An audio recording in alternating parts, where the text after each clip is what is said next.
ఓం శ్రీమాత్రే నమః. Hello viewers, ఎలా ఉన్నారు అందరూ? వెల్కమ్ టు అవర్ ఛానల్ సౌందర్య లహరి. ఈరోజు ఈ వీడియోలో నేను కలశము మరియు అఖండ దీపము లేకుండా అమ్మవారిని 9 రోజులు ఎలా పూజించాలి అనే విషయాన్ని మీతో షేర్ చేసుకోబోతున్నాను. అయితే నా ప్రీవియస్ వీడియోలో ఆల్రెడీ కలశం ఎలా పెట్టాలి, అఖండ దీపం ఎలా పెట్టాలి, ఇవి రెండు పెట్టి అమ్మవారిని 9 రోజులు ఎలా పూజించాలి, ఎలాంటి నియమాలు పాటించాలి, అఖండ దీపం పెట్టినప్పుడు, కలశం పెట్టినప్పుడు ఎటువంటి నియమాలు పాటించాలి అనే విషయాలన్నీ ఆల్రెడీ నా ప్రీవియస్ వీడియోలో చెప్పానండి. ఎవరైనా ఆ వీడియోస్ మిస్ అయినట్లయితే నేను డిస్క్రిప్షన్ బాక్స్లో లింక్ అనేది ఇస్తాను, తప్పకుండా చూడండి. అయితే అఖండ దీపం పెట్టడానికి ఆనవాయితీ అవసరం లేదండి, మీరు కావాలి అనుకుంటే పెట్టవచ్చు. ఈ అఖండ దీపం ఎందుకు పెడతారు అని అంటే, కేవలము మనం నియమనిష్టలతో ఇంకా కొంచెం శ్రద్ధగా చేస్తాము ఈ 9 రోజులు కూడా అని మనం అఖండ దీపం పెట్టుకుంటామండి. అఖండ దీపం పెట్టకుండా కూడా మనం నవరాత్రులు పూజ చేసుకోవచ్చు. ఈ కలశం ఆనవాయితీ లేనట్లయితే మీరు కలశం అనేది పెట్టకుండా అమ్మవారిని పూజించవచ్చు. కేవలము మనము పీఠం కూడా మనము సపరేట్గా పెట్టుకోవాలి అనుకుంటే పెట్టుకోవచ్చండి. లేదు అనుకుంటే మనం అమ్మవారి ఫోటో మనం పూజ గదిలోనే మనము రెగ్యులర్గా ఎక్కడైతే పూజ చేస్తామో నిత్య పూజ చేసే చోటే అమ్మవారిని పూజించవచ్చు. ఒకవేళ మీ ఇంట్లో కనుక దుర్గా అమ్మవారి ఫోటో లేనట్లయితే లలిత అమ్మవారి ఫోటో అయినా కూడా పెట్టుకోవచ్చండి. దుర్గా అమ్మవారు ఉగ్రస్వరూపులు అంటారు కాబట్టి ఎక్కువగా ఎవరింట్లలో కూడా దుర్గా అమ్మవారి ఫొటోస్ పెట్టుకోరు. అయితే మనం లలిత అమ్మవారి ఫోటో అయితే పెట్టుకొని మనం ఈ పూజ చేసుకుంటే చాలా మంచిదండి. లలిత అమ్మ అనుగ్రహం అనేది మనకి ఎప్పటికీ ఉంటుందన్నమాట. అయితే ఈ లలిత అమ్మవారి ఫోటో మీ దగ్గర లేనట్లయితే ఈ సంవత్సరం కొత్తది ఒక చిన్న ఫోటో ఏదైనా కానీ తీసుకొని వచ్చి మీరు పూజ గదిలో పెట్టుకొని పూజ చేసుకోవచ్చు. ఎందుకంటే లలిత అమ్మవారి ఫోటో అనేది మన పూజ గదిలో ఉంటే ఇంటికి చాలా మంచిదన్నమాట. ఒకవేళ మీ దగ్గర లేదు, కొత్తది కూడా తీసుకోవాలనుకోవట్లేదు, పూజ గదిలో ఫొటోస్ ఎక్కువైపోతున్నాయి అలా అనుకుంటే ఎవరింట్లో అయినా కూడా లక్ష్మీ అమ్మవారి ఫోటో ఉంటుంది కదండి, లక్ష్మీ అమ్మవారికైనా కూడా మీరు పూజ అనేది చేసుకోవచ్చు. లేదు అంటే లక్ష్మీ అమ్మవారి ఫోటో కూడా ఇట్లా వెంకటేశ్వర స్వామితో కలిసేసి ఉంటుంది కదా, వెంకటేశ్వర స్వామి ఫోటోలో కలిసేసి ఉంటుంది కాబట్టి మీరు అలా కాదు అనుకుంటే కేవలం గౌరీ అమ్మని పసుపుతో గౌరమ్మని చేసుకొని మీరు గౌరమ్మకే ఈ 9 రోజులు కూడా పూజ చేసుకోవచ్చు.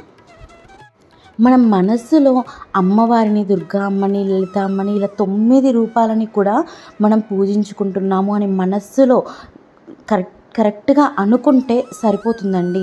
మనం పైకి హంగు, ఆర్భాటం, పువ్వులు పెట్టాలి, ఇలా చేయాలి, ఇన్ని నైవేద్యాలు పెట్టాలి, ఇలా ఏం లేదండి. కాకపోతే ఒక్క విషయం ఏంటి అంటే, మీరు ఆఫీస్కి వెళ్ళకుండా ఇంట్లోనే కొద్దిగా మీకు సమయం ఉంటున్నట్లయితే ఉదయం పూట, సాయంత్రం పూట 2 పూటలా కూడా దీపారాధన చేసి అమ్మవారికి నైవేద్యంగా పెసరపప్పు పెసరపప్పు నానబెడతాం కదండి, దాన్ని వడపప్పు అంటాం కదా, వడపప్పు, బెల్లము, కొద్దిగా పానకము చేసి 2 పూటలా పెట్టినా చాలండి.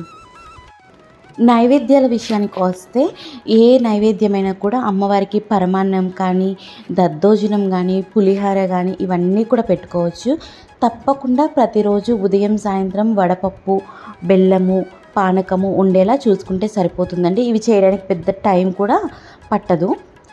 ఇంకా మనమైతే ఏ పూజకైనా ఈ నవరాత్రుల్లో మీరు పీఠం పెట్టకపోయినా కూడా తప్పకుండా ముందుగా పసుపు గణపతిని చేసుకొని పసుపు గణపతితో మనం పూజ అనేది స్టార్ట్ చేయాలండి. ఎందుకంటే ఈ 9 రోజులు నేను ఇలా అమ్మవారికి పూజ చేయాలనుకుంటున్నాను తండ్రి, తప్పకుండా నాకు ఎటువంటి ఆటంకాలు రాకుండా నేను నియమనిష్టలతో అమ్మవారిని పూజించే అంత నాకు నిగ్రహాన్ని అలా ఇవ్వండి స్వామి అనేసి మనం ఆ స్వామికి ముందుగా పూజ చేసి తర్వాత గౌరమ్మకి మనము పూజ చేయాలన్నమాట. పసుపు గణపతికి మనం ప్రతిరోజు పూజ చేయక్కర్లేదండి. మొదటి రోజు ఫస్ట్ రోజు మాత్రము మనం వినాయక స్వామికి పూజ చేసి, కావాలి అంటే కొద్దిగా ఉండ్రాళ్ళు అనేవి వరిపిండితో చేస్తాం కదా, అలా పచ్చి ఉండ్రాళ్ళని పోసి స్వామివారిని పూజించి తర్వాత 9 రోజులు అమ్మవారిని పూజించి తర్వాత దసరా రోజు కావాలనుకుంటే మళ్ళీ పసుపు గణపతిని పెట్టుకొని మళ్ళీ స్వామివారికి 9 రోజులు నాకు మంచిగా ఏ ఆటంకాలు రాకుండా చేసావు తండ్రి అని చెప్పేసి మనము ఇష్టపూర్వకంగా కృతజ్ఞతతో మళ్ళీ స్వామివారిని ఒక్కసారి పూజించి ఆ తర్వాత 10వ రోజు అమ్మవారిని పూజించుకుంటే సరిపోతుందండి. ఒకవేళ 9 రోజులు కూడా మీకు కుదరినట్లయితే 5 రోజులే పూజించవచ్చు, లేదంటే 3 రోజులు, లేదంటే ఆఖరిగా ఒక్కరోజు మహర్నవమి రోజైనా కానీ అమ్మని పెట్టుకొని గౌరమ్మని పెట్టుకొని అయినా పూజించండి.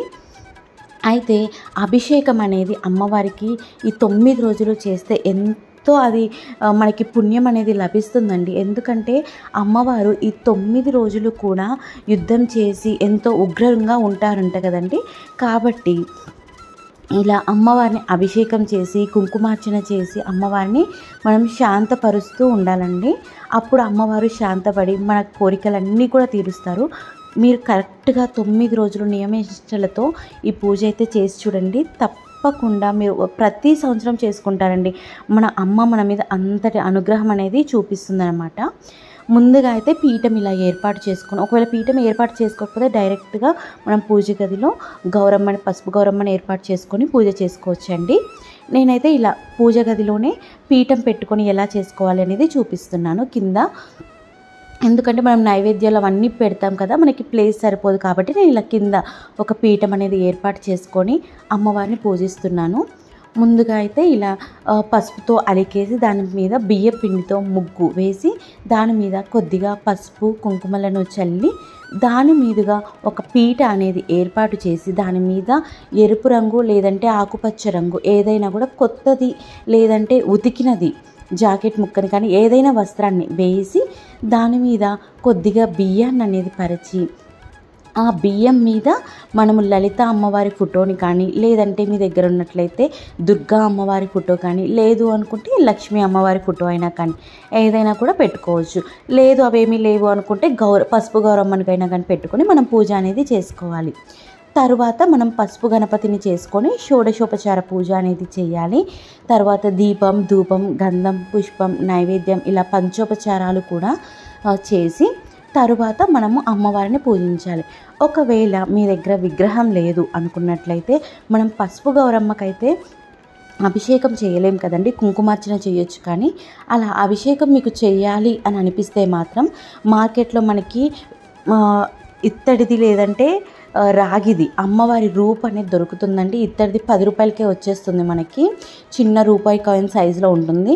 10 రూపాయలతో అది కొనుక్కొని ఆ కాయిన్ అనేది అక్కడ మనం ఎక్కడైతే పెట్టుకుంటామో అలా ఒక గిన్నెలో కానీ ఒక బౌల్లో కానీ, అది కూడా రాగిది కానీ ఇత్తడిది కానీ అయితే మంచిదండి.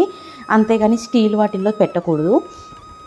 ఇలా ఇత్తడి దాంట్లో కానీ పెట్టుకొని మనము పంచామృతంతో అభిషేకం అనేది చేసుకోవాలండి. నాకు ఇక్కడ విగ్రహం ఉంది కాబట్టి నేను విగ్రహానికి చేసుకుంటున్నాను.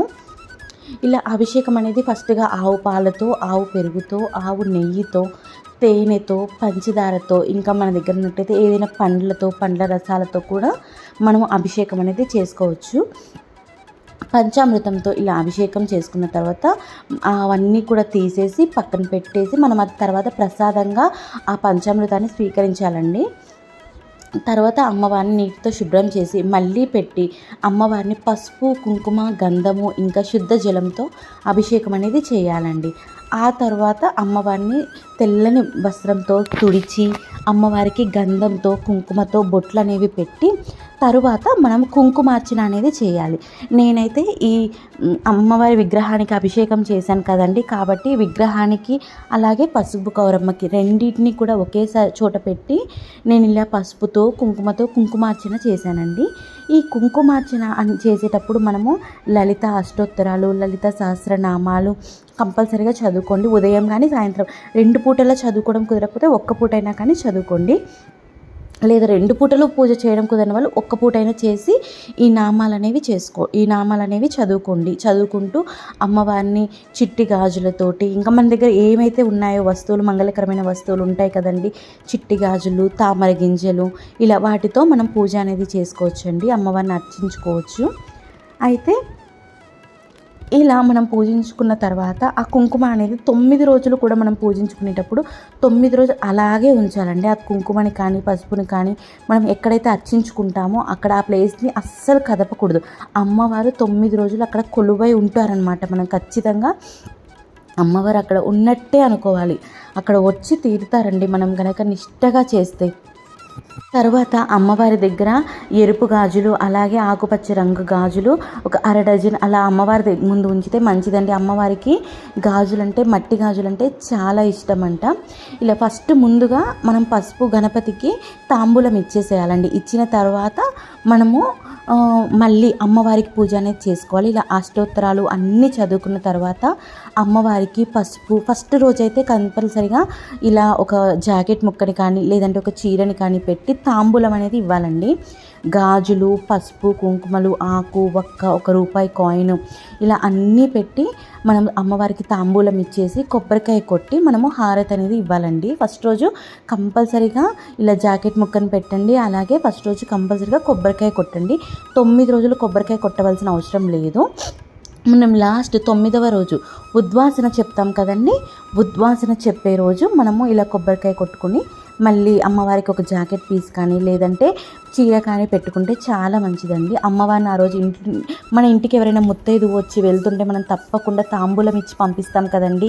ఏదైనా జాకెట్ ముక్కైనా కానీ పెట్టి అలా అమ్మవారికి ఆ రోజు ఒక బ్లౌజ్ పీస్ అయినా కానీ పెట్టి తప్పకుండా తాంబూలం అయితే 9వ రోజు ఇవ్వండి. తప్పకుండా అమ్మవారు మనకి సౌభాగ్యాన్ని అయితే ఇస్తారండి. తర్వాత ఉద్వాసన చెప్పేటప్పుడు మనం కలశం పెట్టుకుంటే ఉద్వాసన అనేది చెప్పాలండి.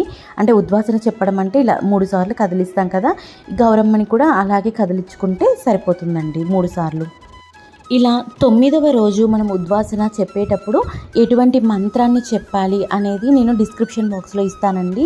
తప్పకుండా చూసి ఆ మంత్రాన్ని చెప్తూ అమ్మవారికి ఉద్వాసన అనేది చెప్పండి. ఇలా 9 రోజులు కూడా చేసుకోండి.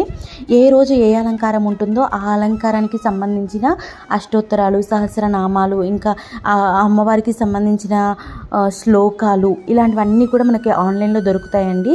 అవి కూడా నేను ఫ్యూచర్ నా వీడియోలో డిస్క్రిప్షన్ బాక్స్లో పెడతానండి. చూడండి మీరు కావాలి అనుకుంటే. సో ఇలా 9 రోజులు కూడా 9 రకాలుగా అమ్మవారిని పూజించి అమ్మవారి ఆశీస్సులు అనేవి మనం పొందితే మాత్రం మనకి సకల సౌభాగ్యాలు అనేవి తప్పకుండా సిద్ధిస్తాయండి.